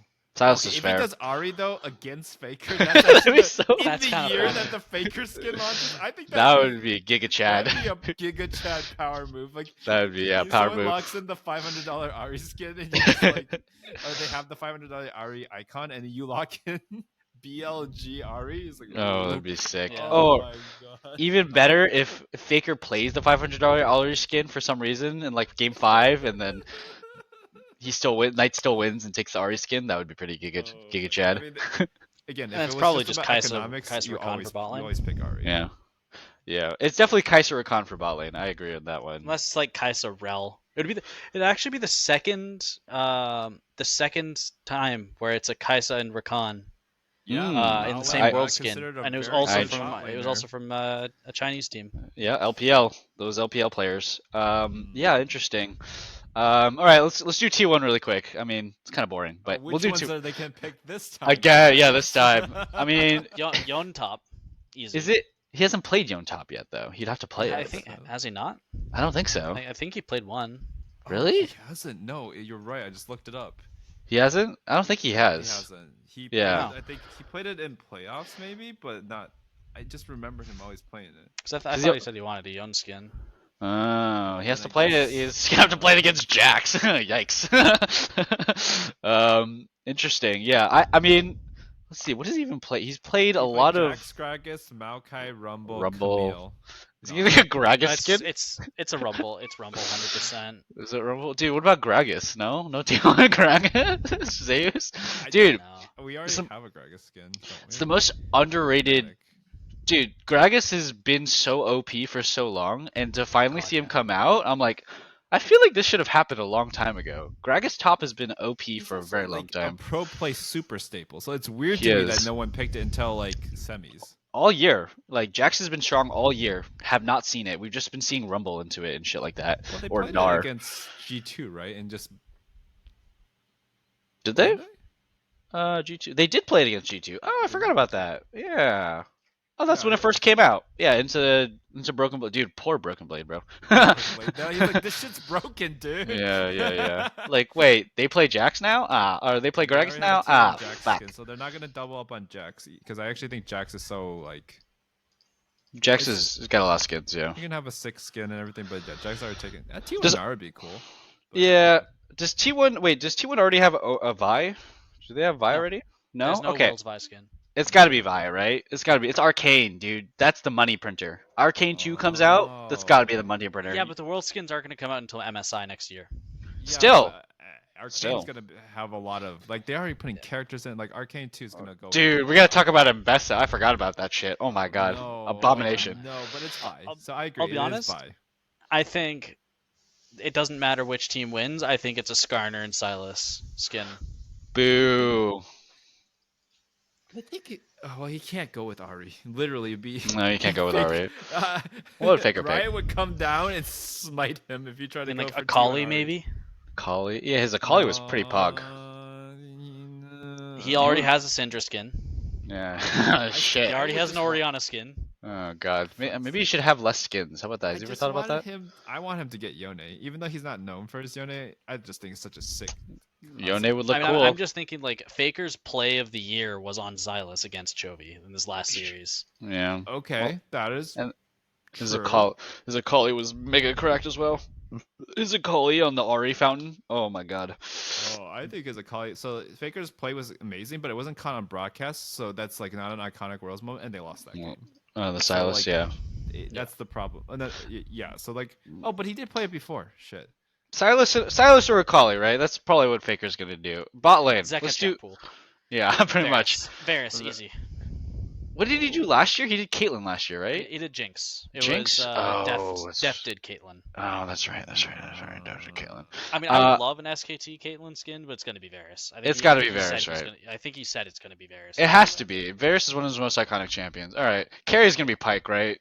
It's gonna be Pyke. Yeah, it has to be Pyke. It has to be There's Pyke. no Unless way it's not. unless he actually picks Lux, and we get a Kate Lux, then maybe he'll pick he'll pick Lux. So I think if they pick Kate Lux, it's going to be T1 Caitlyn. I'd Yeah. be surprised if it wasn't. Because they just go Kate Lux as they. I don't have an argument against that. I was trying to be Yeah. like, I'd be like Renata for Arcane. I don't even know Renata to be in Arcane, but Renata in general, right? Because Renata's such a cool character, and I can imagine some amazing effects for it. But I don't think it's that popular. is Renata's from Zon, right? Yeah. Yeah. So okay, she might be in Arcane season 2. That'd We be don't know Pog. yet, right? But yeah, Yeah, we don't know. Yeah. All right. Well, I think we got our skins. That was the most important topic. But now to the actual, real important topic. Let's actually get our predictions written down into history, etched into the podcast. All right, Kevin, who are you predicting? Go. Yeah, we said all that, and you already heard what I wanted. So the number is the hard part. I think that this is going to be one of those iconic 3-1s of all time. I think BLG wins this. I think BLG is actually very strong, but I don't think it goes to 3-2. I think either team not collapses, but cannot just bring it to that game because, BLG might give up game 1, but then once you start winning games in a row, I find it tough. There's a lot of other aspects that I've already touched upon, but I think the largest part is and this is superstition now. So Okay. Yep. I've been sitting here and everything has been saying T1's gonna win. 90% fan vote, which is not surprising. They're like, oh, all the storylines line up. This is gonna be the time. But I'm sitting here like, I'm like not convinced at all that this is like guaranteed. I feel like I almost feel like I want to do the opposite because all I hear is, oh, this is it. This is gonna be the time. We're gonna get there. I don't know. I feel like you hear that's what I heard for the DRX year, which was actually very justified. But now that I hear it, I'm just like, no, I kind of want to see if they can really change the narrative, right? Right. Because we're basically at a critical mass of just everyone saying the same thing, and I just don't like it. The Echo Chamber is going hard. I think Cadril is a big problem for the Echo Chamber. It's not his fault, but his community is He just likes Echo C1. Chamber. I mean, not going to blame him Yeah. for that, but yeah, his community. Well, it's not even a T1 thing. It's just echo chamber. I feel like everybody is saying the same things on the internet nowadays. It's not like they weren't before, but the takes that Reddit makes on League of Legends are very samey. Like everybody's takes about Chovy, besides the extremes, have been very exactly what we said, almost like. So very interesting, very interesting. But that's for a different conversation. Okay, Alistair, give me your prediction. I have the exact same prediction as Kevin. Cringe. Really? I think I'm pretty much expecting another rendition of Suning and FPX, where it was God, if that was not the closest 3-1 series I've ever seen. Suning versus Don but yes, I understand. Damn one. Okay, yeah, Yeah, my yeah, bad. Yeah, yeah. yeah. That's what I expect. I think it's going to be a hard fought series. I think it's going to be a very good series. Mhm. I also don't think it's going to go 5 games, and I'm sticking to my guns and saying BLG. Okay. Okay. Well, I guess I will look down on you guys in disappointment because I am channeling the League Dad. He can't be here today, and the League Dad is predicting T1 3-2. Actually, I don't know, but he'd probably say T1 3-1 or something like that. Wait, But did maybe No, I was think like, I did think I he was would like, say did he 3-2. physically tell you that that's what he's predicting? no, I'm channeling him. I'm like Ouija boarding him. Yeah, I thought you were yeah. saying We just know channeling him as in well you were enough. reading off what he said and you're like pretending to be him. I was like, oh. No, Okay. I'm just pretending to be him. I didn't ask him. Look, he was a TSM fan. That was basically just North America's T1. Exactly. The mid laner's the superstar. Yeah. They're the storied organization, whatever. Changes the If he's a roster, TSM doesn't change the player. Yeah. If he's a TSM fan, he's an SKT fan. It's true. It's true. Bjergsen is just Faker, right? But like, Faker was better. North obviously. America. Yeah, North American Or Faker. North America. Yeah, discount. Less duration, less Yeah. world's performance. Yeah. But you know what? I personally, fuck. I actually am gonna. Okay, so I predicted BLG was gonna win the tournament, but my mind has actually changed. I actually didn't even think BLG was gonna get to finals, like watching them. But now that they're here, I'm like, fuck, I should stick to my guns, right? Nah, I'm switching. I'm going T1. I think T1's gonna win 3-2. I think T1's gonna win 3-2. I think that they're gonna do some nasty stuff on the red side. They might even lose game 1 on blue side. Actually, no, I think they're gonna win. I think T1's probably gonna win game 1 on blue side, and then BLG's gonna like go up 2-0 or something, and then T1's gonna start choosing red side and gonna win the rest of it. Something like that. Something like that. It was very similar to a casual prediction, and I kind of bought into the how the draft planned out.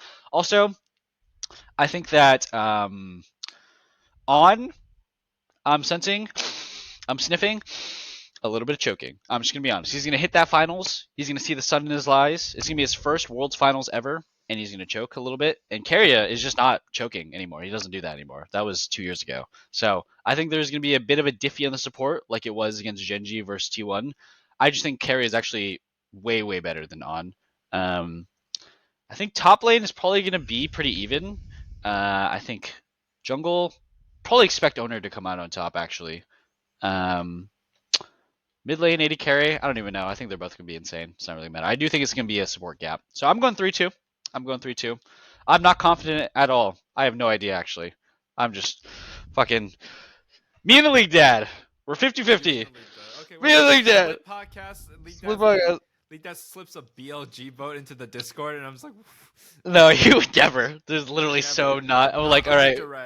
Yeah, who? If you listen really close, if everyone goes quiet really close, you can almost hear a TSM chant in the distance. yeah. He's doing it right now in his sleep. Yeah. So yeah, those are our predictions. That's Worlds. Worlds Finals is gonna happen this weekend. It's gonna be crazy. Like we talked a lot about draft. We talked a lot about the play styles of BLG and T1. We talked a lot about the narrative, the skins they might choose, and we gave our predictions. Now let's finally move on. Let's end this podcast with a little domestic talk. Okay. First thing on the list.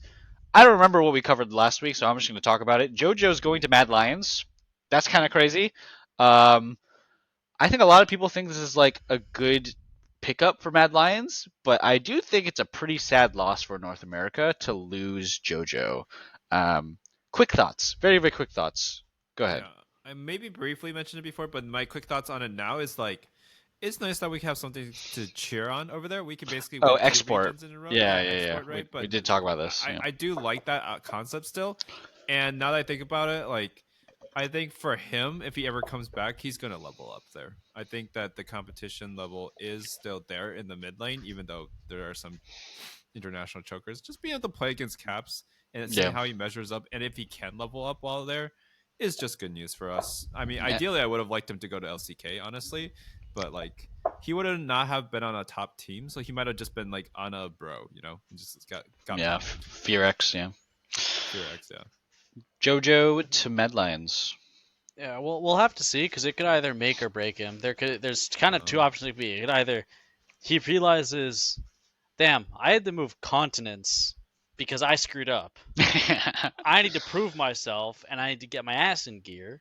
Yeah. Or the other option is now he's just perma tilted because he had to move continents Mm-hmm. and he crumbles and he's in LEC for 1 year and then he gets on a bottom tier in NA and never reclaims what he was. Those are really the two options, and I'm hoping he, takes as a kick in the ass. Yeah, and I gotta say, having Mirrorwind as your top lane is probably not very fun. So we'll see how he goes. See how he does. Hopefully, he doesn't get too tilted. Um, yeah, yeah, he gets a scrim. Okay, the one thing that I do think is gonna be awesome for JoJo is he gets to scrim against G2 and Caps, and then also he gets to play on 7 ping or whatever. Like I think EU West in certain areas they get like single digit ping. Like it's not fair. And he has to play on 60 in LA, right? Just not fair. I fucking, god damn it, give me good ping. I'm on the West Coast, right? I want good ping. So that's another thing. But yeah, I kind of agree with the rest of you guys' points. I do think he needs a wake up call, and if he doesn't get it, he will crumble. All right, let's move on. Let's talk a bit about the G2 changes. I don't remember if we talked about this, but they got rid of Yike and Mickey for Skewmond and Lebrov. We did talk about this, I just remembering, but we're talking about it again. Skewmond, honestly, is just complete. Nobody really knows. I don't watch ERLs. Lebrov, yeah, we did talk about this. I said the same thing. Less high highs, but less low lows than Mickey. We'll see how he integrates, but I do think he's a solid support. I mean, on BDS he was pretty good. Right? He was fine for that team. Quick thoughts, go. I don't like Lebrov still. Don't know who the other guy is. So like, I think the thing that G2 has shown is like G2 has an org historically. And this is a new take from last week compared to last week. Is I think this org has actually managed to raise literally who's more times than any other org in EU. And they generally, maybe it's not even that they're hitting per se, but they're good at raising. Like Broken Blade was not at full power in NA at all, but his growth trajectory over the 3 years in this roster iteration, very impressive. Honestly. Best top laner in the West, yeah, right? by far. So I actually think that it could be a G2 Diffie, not because yes, they have caps, but they also have the right systems to build up players and develop them. So I think maybe out the gate they might look iffy, but once they get to a real place where it matters, I think they're gonna look disgusting again, and it might just be a caps region again. I think it's definitely a Caps region, like for a long time. Yeah, takes on the G2 roster, Mr. Alistair. I don't watch enough LEC to have any strong opinions on anything. I think this actually could be a good thing for the region because I think Mickey X is far and away the best Western-born support. I don't think there's really an argument. And I think he has a lot, especially being on Kiwi G2. kid. Anyways, especially with how long Mickey X has been on G2, I think he's learned a lot, and I think he can potentially bring that to another team, whether it be Fnatic or whatever, and maybe Europe becomes a 2-team region, or just more than a 1-team region.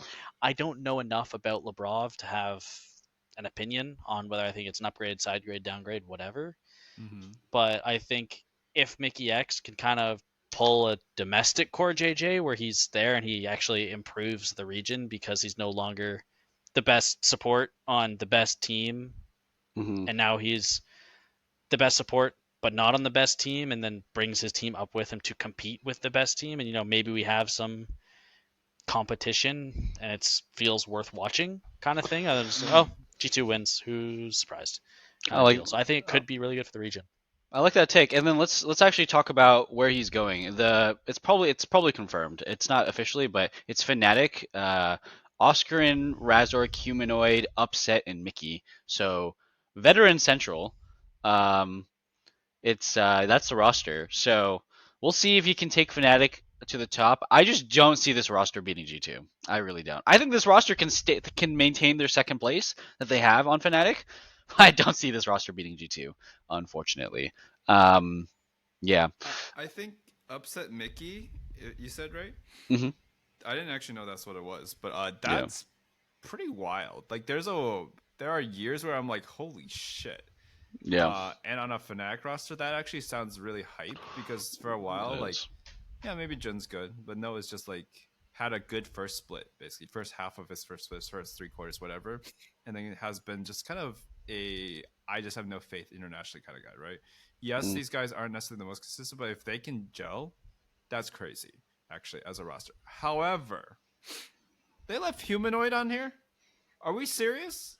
Okay, so a bit of context for Humanoid about why he's on there. Apparently, he is on an old contract from like 2022 or something, and his price is really high, and it's in his contract that he basically can't. He needs to get a buyout.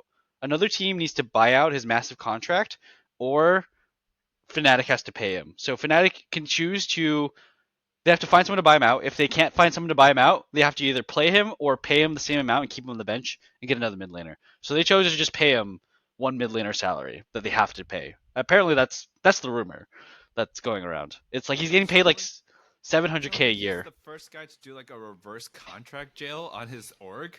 Like, is something that like what I'm that. hearing? Yeah, it happened when he moved from like Mad Lions to Fnatic or whatever, and he was like the most hype mid laner after Caps. And yeah, Yeah, no, I yeah, remember. I yeah. just didn't realize that we were still stuck in that reality. Yeah. I mean, in another world, Humanoid would be playing well and he would have just gotten bought out and none of us would have heard of it. But because he's not playing that well and because he's still on Fnatic, we actually heard about it and it's because he's just on the. I mean, it's only like, what, 2 or 3 year old contract, right? Time moves very fast in esports. I feel like Um, he's been taking us on this ride for a long time, but I guess it's just because he's at every international tournament because he is good. He he's only been just on can't. Fnatic 2 years, I think. Yeah. Let me look that up. 2 years is some It's a 2 years. long 2 years. Years, yeah. I just I mean, on, he had one good Worlds. I'll give him that. honestly, I don't even care if Fnatic does. I don't care if G2 wins. G2 just needs competition domestically Yeah. because Mm, if G2 has to constantly improve, I mean, I'm not saying they're not constantly improving like throughout the year, but you can only improve so much when you're playing when you're just better. You're Yeah. just simply better. Yeah. If even if it's just Fnatic and Mickey can help Fnatic get better, get to a point where maybe they can be competitive and Yeah. actually have to make G2 sweat a little bit. Yeah. G2 could make a much deeper Worlds run. They haven't made Quarters. quarters for the last 2 years, and I imagine that's a pretty major disappointment for them. And I think a lot of that comes down to they haven't had real competition outside of international. And let's do some coping for G2. They actually played against BLG and T1 in their promotion series to get out of Swiss. That sucks because those are the two finalist teams. They kind of got rocked by those interviews in Swiss Stage like a month ago or a couple weeks ago where everyone's like, Broken was like, it doesn't matter who we run into, blah blah blah. If we're the best, we'll be the best. It's like, nah, you guys played against the finalists. If you got to play against the non-finalists, you could have ramped up in quarterfinals and semifinals, and maybe you could have won the whole thing. I don't know, but like running into the finalists before the finals in Swiss Stage, it's pretty cooked. It's pretty cooked. I'm not gonna lie. Like, um, That's what makes Swiss so good, though. it is what makes Swiss good. It's just a little unlucky sometimes for like every year, right? At least one or two teams are gonna get in unlucky. 2 years in a row it was G2. Yeah, 2 years in a row it was G2 that got unlucky. I mean, just look at Danwon. What mega frauds, dude! Imagine Mega if frauds. G2 had Danwon's elimination matches this year and last year. They make it out, bro. They make it out. Danwon had to go through like the bottom tier gauntlet of the Chinese LPL that all got eliminated in the early rounds, right? Don't mention the NA matchups this year. No. We did great. We did great for NA. We're not here to talk about NA. Okay, we did great. We already coped about FlyQuest for Gen G last week. Okay, That or was 2 weeks ago, whatever it was. That was a whole podcast about Just basically us about jerking the. FlyQuest off. We did our part. We are jerked out. We are just completely. No, but I Yeah, agree with Broken Blade that though. was said on the Mm. podcast. Yes. What I, would you say about Broken Blade?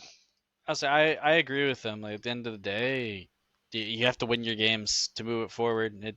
If you want to win the whole thing, it shouldn't matter who you're against. Obviously, yeah, it's unfortunate you play against the two best teams, but if you wanted to be one of the two best teams, you had to beat at least one of them.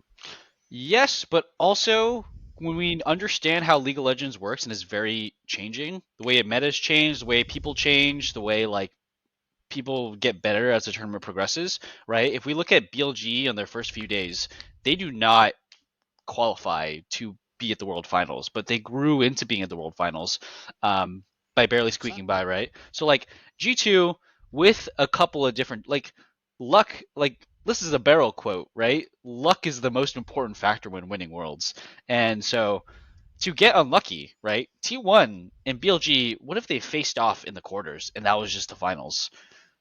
Like, and then the rest of it, maybe T1 wins and then they just 3-0 for the rest of the series, right? So luck does play a part about how appearances look because the actual power of who wins the tournament is usually accurate, but the second or third place is like very rarely accurate, right? I would say this is one of the few tournaments where BLG and T1 are probably the best two teams, but we go back to previous years, there are many times where it's like, all right, well, T1 probably had the finals in quarters or in semis against JDG or whatever.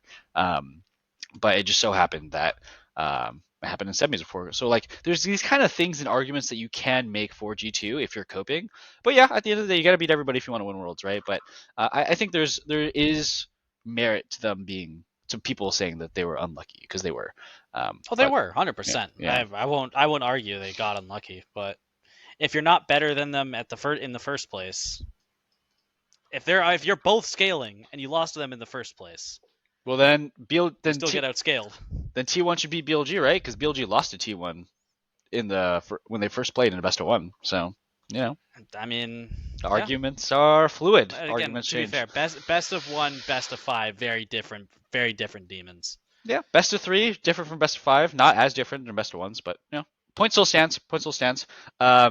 Yeah. So we End of the day, coped banger finals. banger finals. So let's last couple things we want to talk about. So Yike went to Carmen Corp. KC. They have Kana, Yike, Callista. Oh, no. Beast or whatever his name is. Khalees, yeah, Khalees. Apparently, G2 is willing to trade their entire roster and like their grandparents for Calist or something like that, like a whole bag of cash and like I don't know their fucking mortgage. But Casey denied that shit. Yeah, so Yike leaving, I do think he's gonna be very good, but I just don't think this KC roster is gonna have what it takes to actually like win a title or anything. But we might see them at Worlds, so something to look out for next year. Let's talk about NA finally, and then we can close this podcast out. 100 Thieves is pooping out. They're just not doing it yet. They're just telling everybody they're going to poop out later, right? I think that was pretty much the messaging. Um, yeah, I think 100 Thieves was um, basically rumored to leave the LCS entirely, but now they're just selling their franchise spot, right? And they're going to Partner the status, essentially. partners. They're Not going to partner, be the guest partner guest status or whatever it's stat. called? Yeah. Yeah, so that's very confusing. Yeah, what do you guys takes on that? What do you guys feel about that? That's weird. Yeah, I think it's really weird because they still are like fielding their Valorant team. I always thought that they stayed here because they wanted to keep their Valorant partnership. Maybe they finished signing Valorant and they're like, "All right, peace. We're out of league. We've got it in paper. We got it in writing. You can't stop us." But like, it's obvious that I think based on the message that was sent out, this did not look like Riot planned this. This is a huge exception. Riot had a format they sent out where they wanted X amount of franchise spots, X amount of guest spots, and then like the LLA and all that stuff, or whatever it's called. I don't think this was in their plans at all, and I think Riot is pissed. I think we're gonna see some drama. I think we're gonna see some behind the scene rumblings about this or that Riot like getting back at them because they were not. They had to buy back the spot forcibly. It feels like. At least that's what it looks like, right? In the write-off, that the Riot like agreed to buy back our partner spot, our franchise. That's not how it works. That's not how franchising should work at all. And I also think it may open the floodgates to other people just like exiting if they don't have a viable business. But 100 Thieves has always been on the cusp of not wanting to be in league. They came in pretty hot, did really well. They had some pretty banger rosters at times too. Like there was the Sunday, Huki, Abadage, Closer, and FBI roster. Like that roster was perennially a top 3 team. The problem is they never figured it out, and that's one of the problems with our region at that time. They didn't figure out how to take that success and make a long-term fan base, right? And that's not just any of the endemic orgs are basically the only ones like TL, C9, at one point EG, but EG is also an old org. Those are the ones who know how to make a fan base in league. 100 Thieves never figured it out. They just have some cool merch. It's unfortunately, and they kind of prove that results aren't everything. Them letting go Papa Smithy was probably the nail in the coffin a couple years ago. Yeah. Any takes, Alistair? Bring back Echo Fox. Yeah. I don't know. I mean, it's cool that DSG is going to be in the tournament.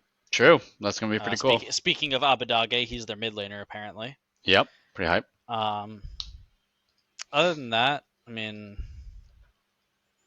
I don't know. We'll have to see. Maybe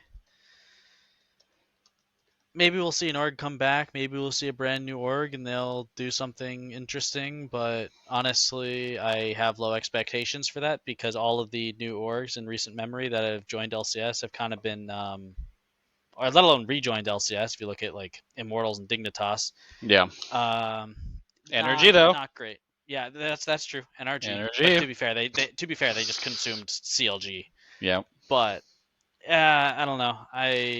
It's there's going to be 3 teams that matter, and it's going to be Cloud9, TL, and FlyQuest. And then maybe a Latin America or Brazilian team could make some form of a push. But I mean, Shopify is going to get clowned on. Yeah. Well, they're getting fudge. Shopify is getting fudge. Yes, and Dignitas got Jensen. Nice. I don't know. Like, you have a good player, that doesn't mean you're going to be a good team. I'm sorry. Yeah. True. Well, we'll see. I mean, Ruler, he said he might think about NA in a year or two. Maybe it comes a bit earlier, and he's Shopify Ruler. No? Anybody? No? All right. That's fair. Shopify is probably going to suck. But yeah, interesting decisions. Man, next year is going to be really crazy. I have no idea what to think or even how to express my thoughts about next year LCS or America's League, right? Yeah, it's going to be weird. But we haven't heard any roster changes from like FlyQuest or TL. So I think the big question mark in a lot of people's minds is Surty, SRTTY or whatever. Is he actually going to end up on a spot? He has been the guy. I mean, I would hope so. We have this like perennial academy players that are like, you should be on a team. And sometimes they come around every year or so and they end up a team or they don't end up a team. I think that there's been a lot of recent success that comes from the challenger/academy area. So hopefully he can get a team and he can shine. But hey, we've had a lot of recent like unexpected rookie success in the past few years for NA. So let's see. Expected rookie success that just wasn't given a chance, you know? Yeah. Yeah.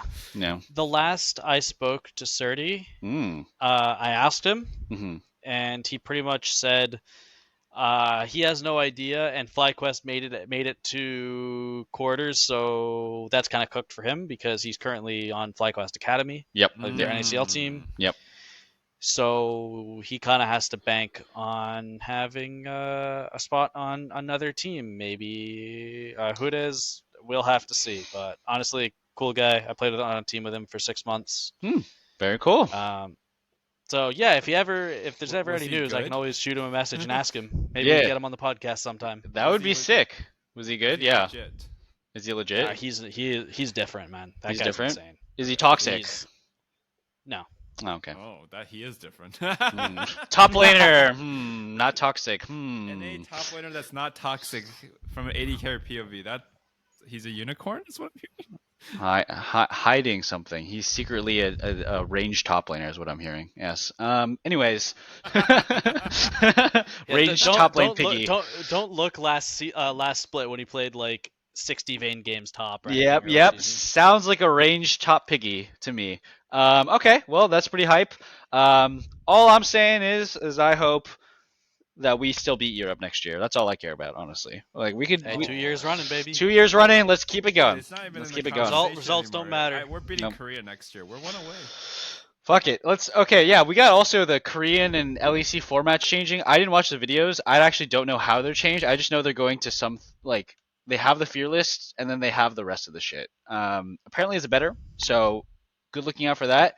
We're gonna talk about it in the next podcast because it is very late. We've been doing this for a while, so we're gonna call it today. Bedtime. It's bedtime. Yes. Anybody got It's 2 last? a.m. That's yes. It's late for you, buddy. Last things before we chop it up. No. Okay. Not this time. Not this time, me neither. Try not to be too toxic, guys. Stay tuned for the finals. It's going to be hype, and we'll see you on the next episode. Peace.